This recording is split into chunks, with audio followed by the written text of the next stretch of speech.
Bonjour, bienvenue à C'est le Sport, édition spéciale. Déjà 3 mois que le service des sports de Charente Libre vous donne rendez-vous chaque semaine dans ce superbe studio de la rue Hergé d'Angoulême pour son émission consacrée à l'actualité sportive charentaise. Ouais, et puis pour vous faire patienter, parce que c'est la trêve des confiseurs, donc c'est la trêve sportive, eh bien on vous offre un petit best-of, notre crème de la crème à nous, en 9 séquences. Voici les morceaux choisis. Oui, c'est Didier Pichot, le président du SA15, qui avait inauguré la formule début octobre, l'occasion d'affirmer son souhait de faire vivre différemment le stade Chanzy les jours de match, d'évoquer également ses relations avec le manager de Carcassonne, Christian Labitte, et de tirer un coup de chapeau à Fabrice Landreau, alors manager de l'UCS. On regarde.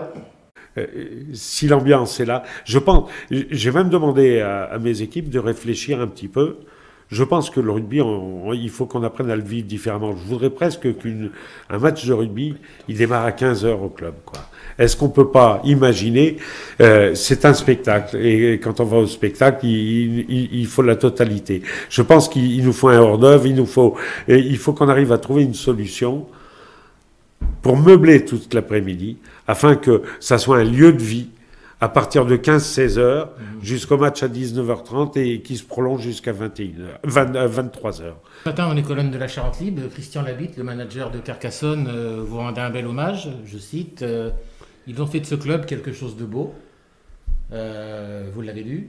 Alors, non seulement j'ai lu l'article, et sincèrement, ce matin, à 7 heures, ça m'a tellement fait plaisir que j'ai envoyé l'article à Christian Labitte. Et je l'ai remercié et je lui ai dit tout le plaisir que j'aurais à le voir demain soir. Moi, je crois que vous aimez bien la bite de toute façon. Je ne sais pas comment le prendre, mais je sens la question piège. Mais effectivement, vous entendez bien. Voilà, je m'entends très bien avec la bite. Par ailleurs... Je peux vous dire qu'il y a un garçon en qui j'ai toute confiance, c'est Fabrice Landreau, qui pour moi est une personne du département qui a une grande valeur. Et malheureusement, on n'a jamais eu l'occasion de se croiser. On s'est croisés, bien sûr, mais plus à la buvette que dans mon bureau. Mais c'est un garçon de grande valeur et il faut tout faire pour le garder dans le département. Voilà, quelques jours plus tard, Fabrice Landreau était écarté de son poste de manager de l'UCS. Alors on espère juste que Didier Pichot ne va pas dire trop bien de nous dans les mois qui viennent. Ça peut coûter cher. Nicolas, Carole Cormenier a également répondu à notre invitation. Oui, on a eu le privilège de recevoir une championne du monde, il n'y en a pas beaucoup en Charente. Et il y a quelques semaines de cela, puisqu'elle a déjà la qualification pour les JO de Paris en poche, on lui demandait si elle pensait déjà, si c'était une obsession, et de savoir aussi quelle était l'importance de la psychologue qu'elle consulte régulièrement. Écoutez. Alors, il ne faut pas que ça devienne une obsession, parce que c'est déjà beaucoup de pression. Après, bien sûr que j'y pense, et il faut aussi se le mettre dans le coin de la tête que je vais sûrement aller à Paris. Et voilà, la préparation va déjà commencer l'année prochaine. Donc, il faut y penser, mais sans trop y penser, en fait. C'est pas facile. J'ai découvert ça, en fait, cette année. Ça paraît un peu bizarre parce que ça fait très longtemps que je pratique, mais depuis juin, en fait, j'ai une psychologue du sport. D'accord. Qui est très bien, d'ailleurs, avec qui je m'entends très bien, et que j'ai au téléphone, en fait, la veille de la compétition. Donc, ce qui me permet aussi d'évacuer peut-être des doutes ou parler peut-être d'autres choses aussi. Donc, oui, je pense que finalement, c'est très important. Jusqu'à présent, je m'étais dit que le mental, il n'y en avait peut-être pas forcément besoin d'avoir une psychologue, mais finalement, si. Et vous avez pu en mesurer justement les résultats concrètement? Je vois depuis que je l'ai, en fait, j'ai gagné les Jeux méditerranéens, j'ai fait la finale au championnat d'Europe et j'ai gagné les mondes. Donc, je me dis que ça doit me servir quand même. Oui, une discipline effectivement mentale où il faut être très très fort, et Carole Cormenier l'a été en septembre dernier. On poursuit, Eric, avec du judo. On avait eu comme invité Guillaume Avril, entraîneur emblématique. Ouais, Guillaume Avril, entraîneur emblématique de la couronne judo. En 17 ans, il a placé la couronne sur la carte du judo français. Un travail de fond sur lequel il est revenu, et on a également évoqué avec lui son image de Buster Keaton des tatamis, l'homme qui ne rit jamais. On regarde.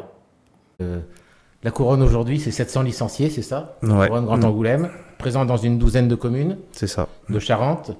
Derrière les championnes dont on parlait, c'est la réussite de tout un projet qui date, si je ne me trompe pas, de 2005 au départ. 2005 au départ, et puis on a amalgamé des communes où il n'y avait pas forcément de judo au départ. On a été démonter des tapis chaque semaine.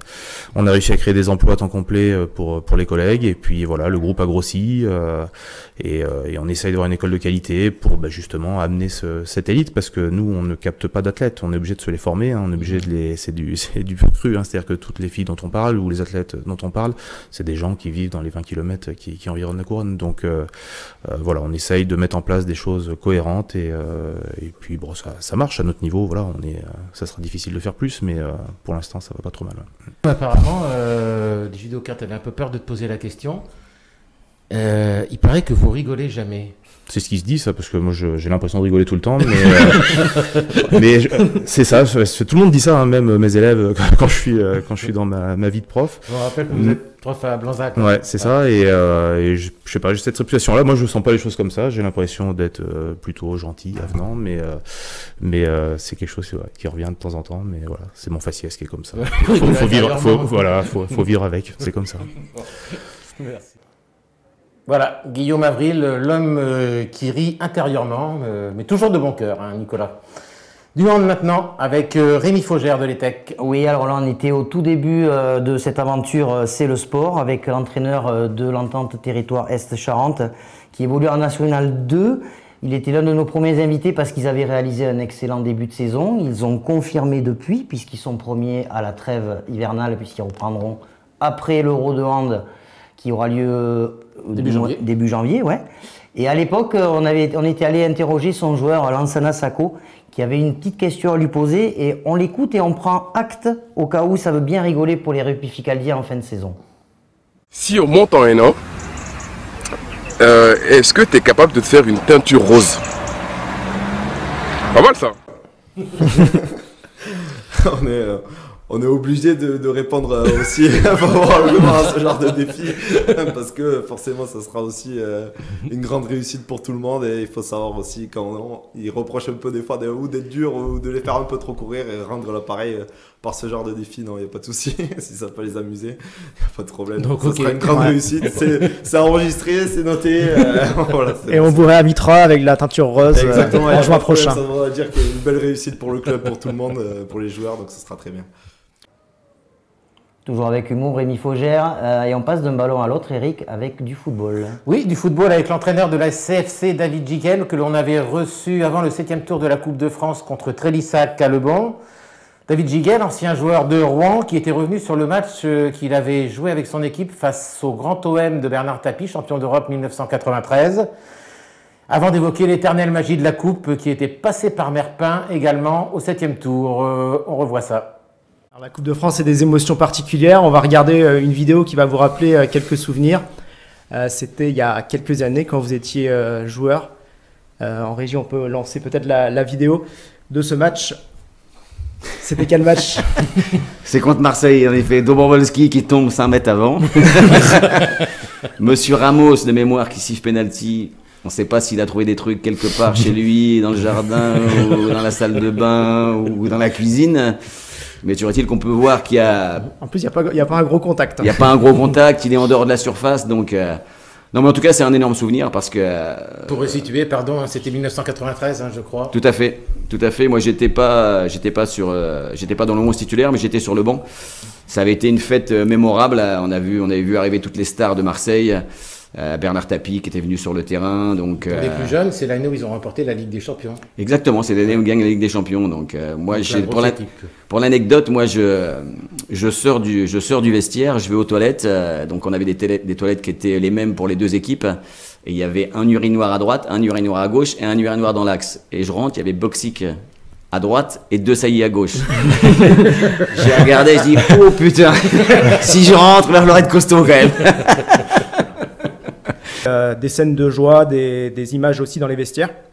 On entre vraiment dans l'intimité de cette équipe de Merpin, avec notamment le retour qui a été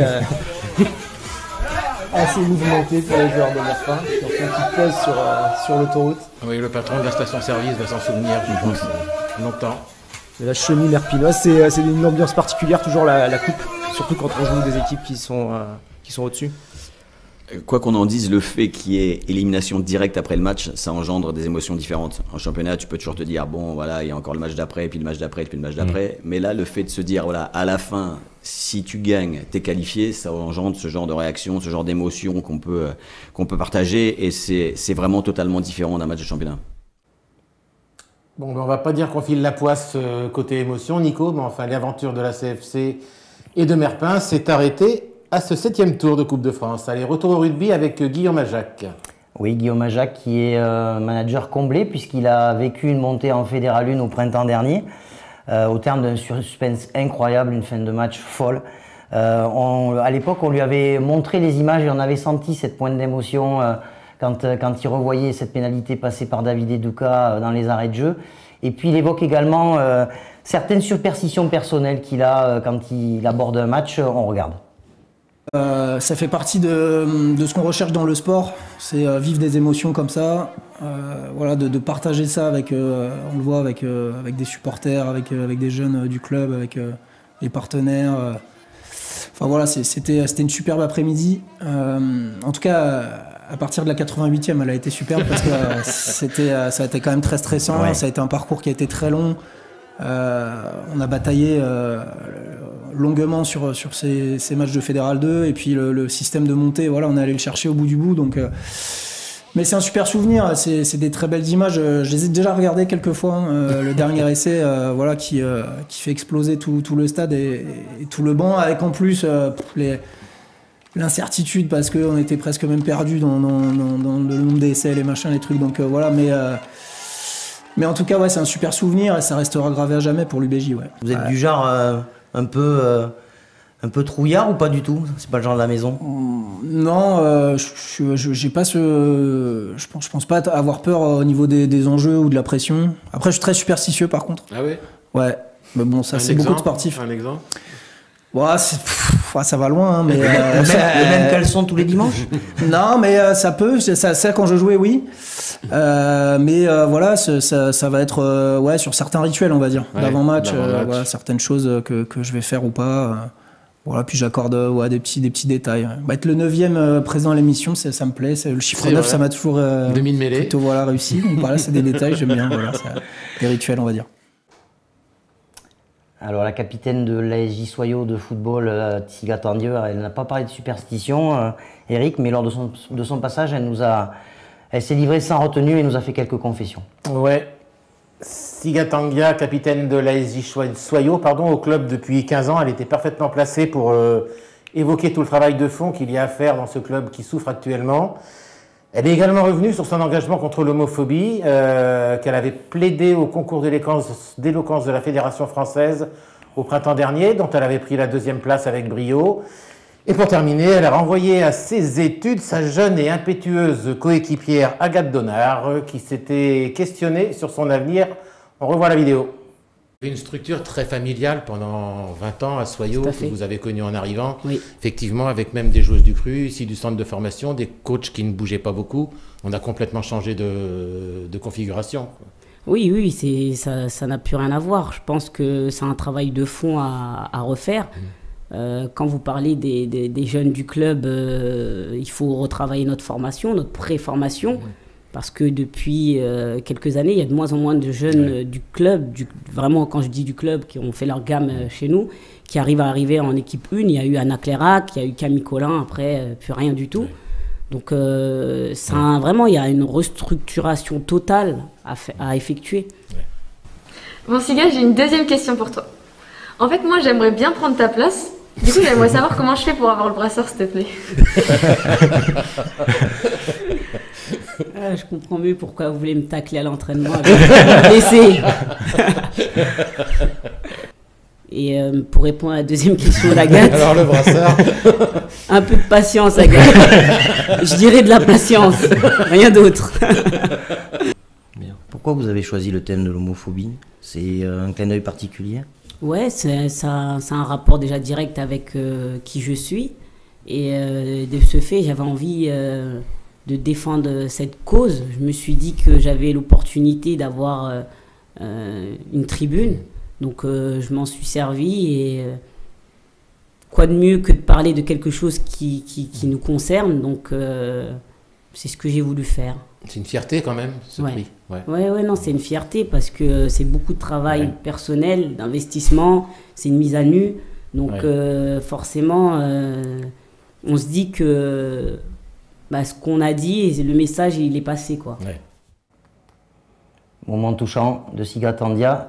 Il y a eu encore du rugby, Eric, avec un homme qui assure, c'est Antoine Roger. Un homme qui assure, effectivement, Nicolas. Antoine Roger, ancien centre du SA15, dont il est le directeur de club aujourd'hui, a pris le temps de revenir sur ses 11 années d'ascension, de l'amateurisme le plus total à son arrivée, jusqu'à la Pro D2 aujourd'hui. Et il a également répondu à la question que tout le monde se pose à Chanzy. Antoine Roger est-il Vérissure? On regarde. On a un montage photo à vous montrer. Oh là, c'est pas bon signe ça. C'est pas bon signe. Bon. Oh là là. 11 ans entre ces deux photos, votre arrivée avec Adrien Dor en 2011 et 2022 aujourd'hui. Le temps est passé vite ou ça vous semble loin? Non, c'est passé vite et en même temps, et on a eu tellement d'épopées, d'histoires, de vécus, d'évolution du club, d'avoir vu toute cette marge de progression. Fait que, oui, ça paraît être loin. C'est vrai que la coupe, j'avais tendance à un peu oublier. Même si on me, voilà. Non, mais que de souvenirs. C'est vraiment des moments privilégiés. Je me rends compte d'avoir vécu tout ça. Donc, on a une petite vidéo à vous montrer. On a trouvé votre sosie. Sur les publicités Vérissure. Sur Vérissure. Je sais pas si Joël peut nous envoyer ça. Ah oui, une vraie ressemblance, dis donc. C'est fou, hein. C'est quelqu'un de la famille? Bon, alors je vais assumer jusqu'au bout. Et voilà, il faut arrondir les fins de mois. Ça 15. Je fais passer un mot à Didier Pichot. Depuis que j'ai une fille, bon, mais voilà, les temps sont durs. Il faut faire bouillir là. Exactement. Non, c'est vrai que c'est une petite activité. Comme je disais pour les sportifs, je leur dis il faut penser au scolaire ou à la reconversion. Moi, c'est juste pour m'aérer l'esprit. C'est pas le début d'une grande carrière d'acteur. Non. J'en ai fait d'autres, mais c'est juste, c'est plus pris à la rigolade, même si forcément c'est un peu bien payé aussi, mais c'est pris à la rigolade en disant tiens, c'est autre chose que le rugby, voir un autre monde. Voilà, je n'en fais pas tout le temps, mais voilà. Et puis ça l'avait beaucoup passé, donc j'ai pas pu me dédouaner de ça. J'étais pris. Voilà, si quelqu'un veut faire un petit cadeau à Antoine Roger, il porte très bien la combinaison. Hein.